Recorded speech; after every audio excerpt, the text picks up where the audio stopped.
ஆம்பூரில் தேசிய நெடுஞ்சாலை மேம்பாலத்தின் மீது முன்னால் சென்ற லாரி மீது கார் மோதி விபத்து. அதிர்ஷ்டவசமாக வழக்கறிஞர் குடும்பத்தினர் காயங்களுடன் உயிர் தப்பினர்.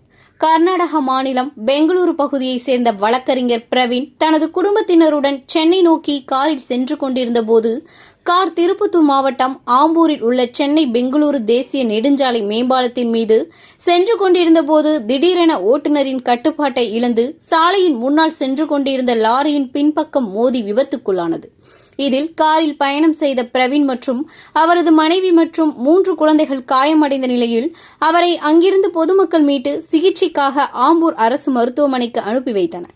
சம்பவம் குறித்து ஆம்பூர் நகர காவல்துறையினர் வழக்கு பதிவு செய்து விசாரணை மேற்கொண்டு வருகின்றனர்.